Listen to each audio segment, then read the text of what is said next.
We're live.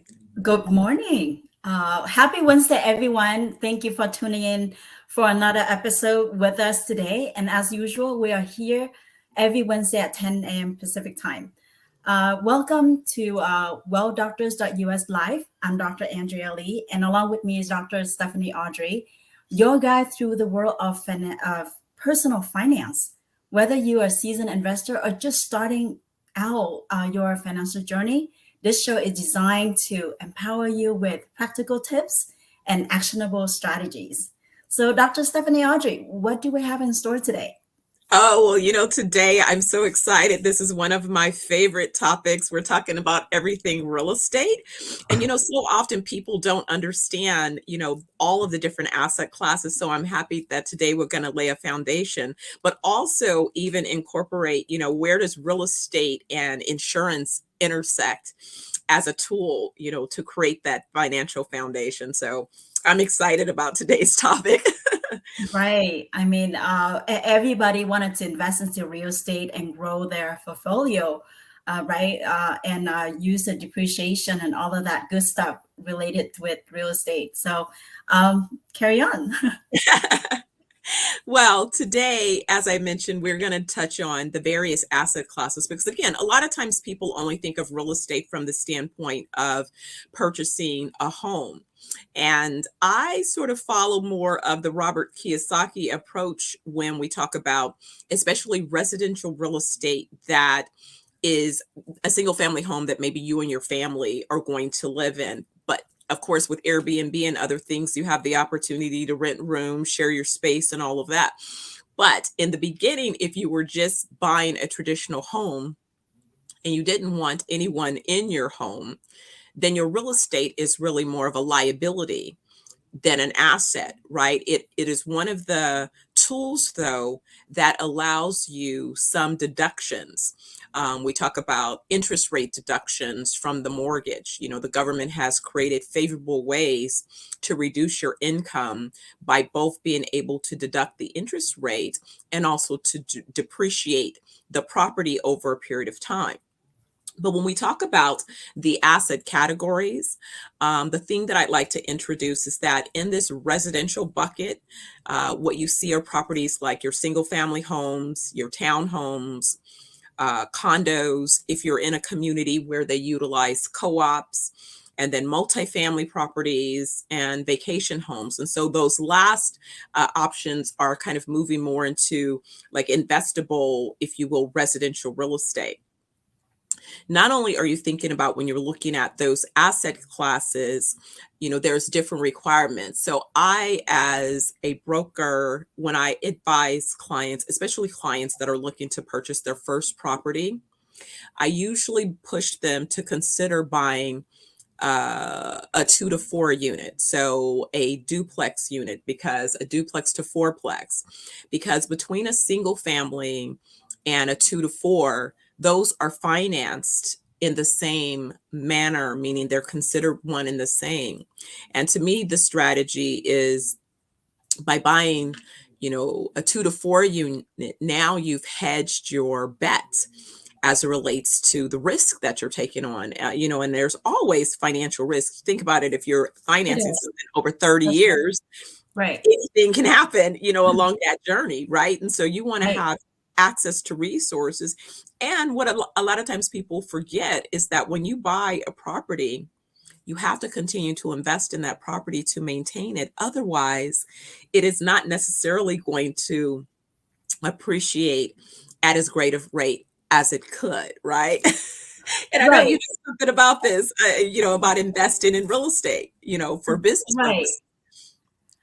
Back in the day when I starting out buying a house, my first house, I didn't consider about look into the advice that you just said earlier, buying a fourplex or duplex and just rent on one side and live on the other side, that you can generate income, additional income, and use depreciation over time to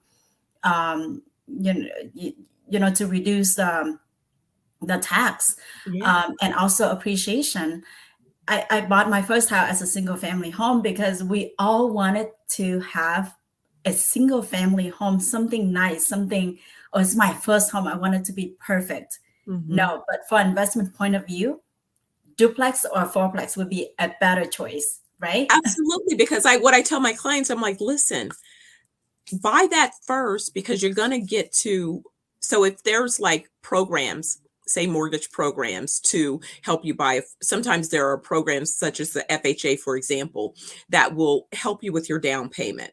So when you're buying a single family to up to 4 units, if you get to buy that asset, say with as low as 3 to 5% down, and you get multiple units, that's the one time that you get to do that. Because if you buy a Right. single family house first and then you go to buy 2 to 4 units, immediately the mortgage lender is going to treat you as an investor. So now to buy that 2 to 4 units, you have to put somewhere between 40, and in some cases I saw a bank require a client to put 50% That's a lot of down down payments. Yes. versus 3%, and so if you just do basic math, if you only had to put 3 to 5% down versus 50% down, you've been able to leverage a greater asset.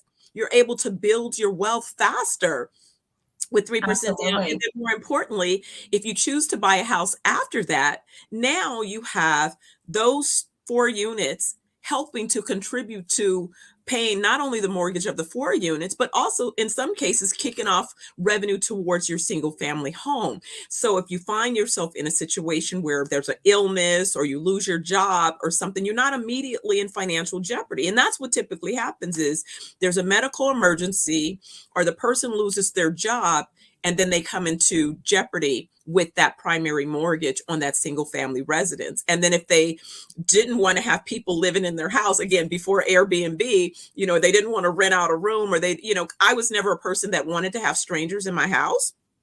And I didn't want roommates and all that stuff. When I was raising my son and I, it was like, this has to be our sacred environment. Right. So if you don't have space for an ADU, which again, now if you do, that's great, but that requires another investment. You have to invest in having that unit built and all of that stuff. And so you have to have the resources to do that. So that's not an option if you find yourself in financial jeopardy. So it's like, how do we prepare to keep ourselves out of those situations? I think for the first time home buyer, if that is something that you want to invest into real estate and grow, consider that strategies, because instead of buying a single family home just for comfort or for just because you want to, there is better way to put your money into strategies that generate more money with additional rent incomes, right? Absolutely. And deductions, because again, when you're Deductions. operating a business, then you have even additional expenses, your vehicles and all of the other things necessary. If you have a property manager, your guardian, all of these things become part of your overall business expenses and deductions. So it's a win-win-win, and, we were talking about before we went live, other ways that you can utilize insurance, which I recommend this as well. We're, protecting the mortgage, for example. So, maybe you want to speak to a few of the thoughts around even that, because I believe that's what my mother did, but I'll let you share that nugget. Using insurance as part of a concept where you establish a policy, and it's basically a permanent policy, and access that policy cash value and borrow against that policy can give you additional advantage to fund your real estate deals. And people are doing that to generate more income, and the money that you have in your policy continues to earn interest uninterrupted. So there's a lot of tax advantage and strategies that you can utilize that method to fund your real estate. Absolutely. And then also, even what I suggest is when you have a 30-year mortgage, that you use an insurance policy that in the event you have a critical condition, or you sadly, if you pass, that your mortgage, this is what my mother did. She used a policy that if something happened to her, if she passed, the house would be paid off. Exactly. That's part of mortgage protection insurance, Yeah, because for the life, when you buy a house, that's a 30 years of mortgage payment that you have to make. And anything can happen in between. If you pass away, you want to make sure that mortgage is paid off so that your family doesn't have to face foreclosure or loss of income, loss of protection. So mortgage protection insurance is very important, especially utilizing, a term of permanent insurance, life insurance that can help you to protect your family in that event. Right.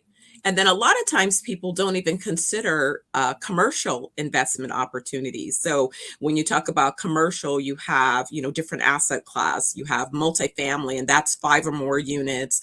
You have hospitality, you have industrial, you have all of these different, you have medical, you have all of these different type of commercial assets that are designated based on their use as well as their class. They're rated by their age and their entrance into the market. And so a lot of times, because you're thinking residential, you don't consider how would I invest in some of these asset classes. And sometimes you invest directly as a part of a syndicate that's looking to buy that property. Sometimes you invest through a REIT, a real estate investment trust. They have both privately held and publicly traded real estate investment trusts. So a lot of times if you're looking on the market and you see so-and-so REIT, there's a hospital REIT, there's a hospitality REIT. You can invest in those properties, which you become a more passive investor, and you're able to realize the benefits of how those assets are structured, and realize and generate revenue along the way. So again, depending upon your knowledge and experience in that environment, it doesn't mean that it's off limits. It certainly means that you should have a team on your bench of qualified advisors that can help. I think what really people should consider, this happens for the wealthy. The wealthy typically put in place a family office. And what a family office does is manages their wealth. And so they have a bench of qualified professionals representing all of the different areas that they're going to consider for investment. And so this is their full-time job. So if somebody's specializing in what's happening on the stock, then that team is looking at market opportunities. If they have a passion for emerging ventures, for example, they may have so much money allocated towards investing in emerging ventures, again, in sectors that they may have a passion for or that they know and love, and then other things. So it's so that you have a diversified portfolio.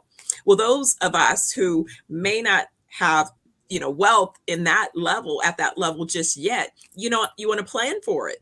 So you want to begin to think like that type of wealthy individual. Right. The wealthy always, they have the leverage of using financial professional to help them to manage their wealth and grow their wealth and protect their wealth. As the individual like us, you still have that access to financial professionals, or put together teams that can help you, depending on what your goals and your objectives are. But there are, potentials. There's a lot of investments that we don't know. We don't know all of it out there. Only professionals they know, because they specialize into that specific area. So it's good to reach out, a person that have that knowledge, so that you can learn more and be more advisable. And in that situation, if you want to invest into real estate, buy insurance, or any other investment that you have in mind, reach out to someone that or contact us, email us. We can guide you through this whole process. Absolutely. And, the last kind of bucket of consideration are land acquisition. And that's important, because I was actually speaking to someone last week, and they were talking about how their family, they had inherited a lot of land. And because most of the members, moved on to the city or whatever, and they had not paid attention to the land that they had back in the South, some of them lost their land that their grandparents worked so hard to get and accumulate. Other people were eyeing the land, waiting for those people to die out, hoping that the heirs wouldn't come back and look for their land. And people were like, well, we don't know what to do. And so, there's different types of land. There's land that is considered greenfield. It's untouched. It's been maybe used for agricultural purposes. So that's pure land that oftentimes, if there's growth in a city that becomes urbanized, then you look at opportunities to subdivide those land for additional residential or other potential uses. So when you're dealing with a qualified team, they're going to assess the highest and best use of that particular land. But here's the part that a lot of times people and family don't understand. You don't have to be the expert in development. Look, you have your family put that land in a family trust and you lease it at a 99-year lease term to qualified folks who can develop. And now, there are entire cities that are built on a land lease. I was using the reference of, I lived in Marina del Rey in Southern California for a while. And there are parts of Marina that it's all, you can buy a condo, which is subdivided airspace. But in addition to paying for that airspace, you have to pay for the land that the space that it's occupied on as part of you have your mortgage, you have your CAM charges, you have all of these others, but you're also paying for the land lease because it's built on a 99-year. So think about it. If in that situation, I mean, if you buy the house in an area where is the land lease, then you have to pay it. The houses belong to you, but when you sell that house, then what happens to that lease? Is that lease passing on to the next person? It does, because it's a 99-year lease. So every person that acquires that property is acquiring that physical structure and has to pay on the land lease because they don't own the land. It's not part of the transaction. But think about how many generations you've set your family up for. If 99 years, you 3 or 4 different generations of an income stream. And you continue to renew that. And then your family. So that's a basic way to ensure that you're passing on generational wealth. And it doesn't require you to be the expert in how to develop those assets. And that's the thing that, so for years I was telling people, I said, oh my gosh, listen, you're talking to your family, or if you have older members of your family and you guys have land, listen, just talk to me. I'm giving you the free advice. Just let me help you, because it's such a tragedy. I know that, your grandparents, your great-greats that work so hard to accumulate that land, they're rolling over in their grave when they see you make a very short-term, very limited decision and you lose or you sell for, that asset. Because again, if it's raw land, it's undeveloped, any smart developer is going to negotiate their acquisition based on its current form. So that's like the lowest end if it's lacking development, and because they have to invest all the infrastructure, again, depending upon where that asset is. So you want to be able to participate further upstream. And the only way you can do that is to have some type of valued improvements. And those improvements could be something as simple as placing a subdivision map on the property, if it is that the property is primed for subdivision. But if you don't have the resources to do that, don't do that. Get the land in a family trust. Do that. Leverage the professional. Have they come in to help you develop that land. Yeah, do that. For generational wealth, right? I mean, 99 years lease, and that land is still yours, and you continue to make money every year. So that's tremendous. Yes. So, it's one of those things, as you see, my blood starts to boil here. I get so passionate about this because, that's what my mother. So the reason that I even segued into real estate is my mom, when she was about 19, she started in commercial real estate. She was doing land deals, and it required that she travel. So she transitioned out of commercial into residential. But so I grew up kind of learning what she would say, baby, it's location, location, location. So I knew location, location, location before I knew anything else, right? And I've been able to run several real estate plays, over the course of my career. I had to become an expert in real estate because she died young, unexpectedly. I hadn't really mastered all of the ins and outs of real estate because I had her. But when she died and I found myself in a situation where I was not as, knowledgeable, and I learned the losses that you can take, because if you have the wrong people on your team, that's the other thing. You can lose your real estate. And oftentimes the wrong people are gunning for your real estate. So you find you often come across more wrong people than you do right people when you're inexperienced. And if you don't know what questions to ask, and if you don't know how to evaluate, and if you assume, I've had people come to me and go, oh, well, this person is a residential real agent, and they're trying to advise me on a commercial transaction. Well, you're going to lose your shirt. because 9 times out of 10, they're not qualified to advise you, because in order to do commercial, you need to have some additional training and guidance and experience. So, it's kind of like, are you going to go to a dentist to deal with your chronic back pain? No, you're not. You're going to go to a Right. hopefully you're not. Hopefully you're not, but You people. want to go to a professional that specialize in that specific area because they have the experience and the expertise to guide you through the process. So speaking of real estate, commercial real estate, especially when you have an asset, a large asset of 10 millions or more in land or real estate, there are strategies. I'm just going to touch this on very quickly, which is something that we'll talk down the road in the next future episodes. But there are life strategies that you need to utilize to add on more. Let's say 10 millions you have an asset. You can add another $10 million or more into your wealth through bank finance. There are ways to there are creative strategies to do that. So consult with your financial professionals or reach out to us if you want to find out how to do that.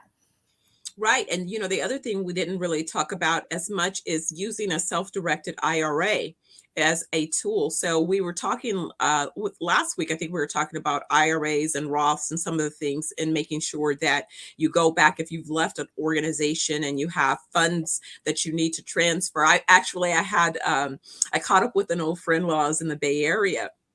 And he was so proud. He says, I said, well, what are you doing these days? He says, hey, I'm a day trader. And he says, and also I manage my assets. So I have a self-directed IRA. So I manage all of my other portfolio. And I said, wow. And he had a big smile on his face. I said, so it must be working out. He said, listen, my wife told me that we have this big old house up in the hills and we want to maintain it. So we better have some strategies. And so he said, I just got to work. And I, dug in and I made myself an expert, in these areas, to the degree that this is how I maintain our wealth. And, it's, again, each person has to find what you're passionate about or what you're willing to dig into. Because, again, as with anything, you're not going to master everything. Investors tend to lean towards something that they love, that they're passionate about, and they really develop deep domain knowledge in that space. That's what, when I took the risk in, transitioning into real estate, I thought I'd be good at it. I learned that I loved it. And so I said, I'm going to go deep. I'm going to go deep, deep, deep in my domain knowledge in this space. And that's, all the way through real estate development. When somebody calls me and talks about, I just, start turning flips. I get so excited about the real estate. So it's a passion. Well, you can't outwork me in something that you're passionate about, because you're constantly paying attention to the opportunities, but also at the same time, sometimes having your money in real estate, you have to realize that it becomes illiquid. So you don't want to have all of your money in real estate. So there's a balance. How much leverage do you use versus just money in real estate? Because there's a problem there. I've been in that situation where I had tremendous equity in my real estate, but I couldn't access that equity, because if I was trying to go to the bank, which we're going to talk next week about, as Andrea said, bank financing and kind of the pros and cons of when you're using bank financing, and then the conditions upon which you're able to access your equity in your property. So it's, and then also the risk. You don't want to have your property sitting there and looking like it's paid off in full, because you begin to lose some of the tax favored advantages that you have. If you're not paying a mortgage, then you don't have the interest rate deduction, so you begin to reduce some, but also you're at risk, because there are trolls, unfortunately, that look and go and try to identify properties that are free and clear and run scams and steal your equity. You don't even realize your equity is stolen, right? Mm-hmm. And so, so you just want to understand that, again, in each investment strategy, there are pros and there are cons, and there are always risks that you need to be aware of to mitigate. What I see is a lot of people are trying to, in their 50s, and trying to hurry up and pay off their mortgage because they don't want to pay during the retirement years or having to worry about it. But there are considerations that you want to think about. Tax deduction. like you said, there's no more tax deduction at or during the retirement years.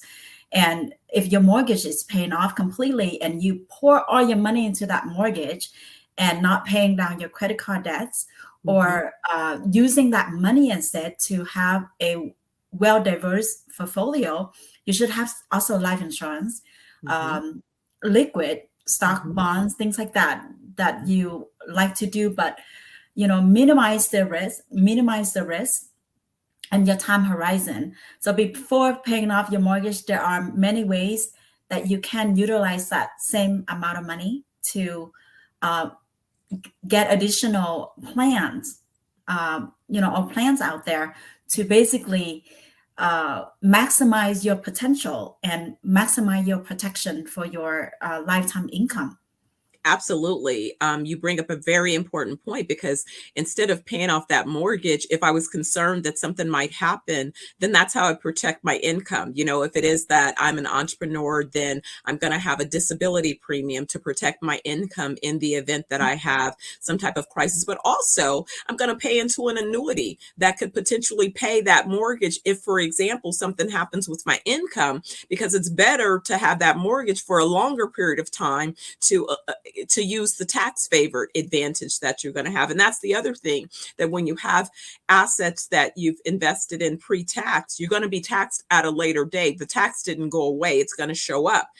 And at that time, if you don't have sufficient deductions, because think about it, later, most people, you don't have dependables anymore. Your kids are out of the house.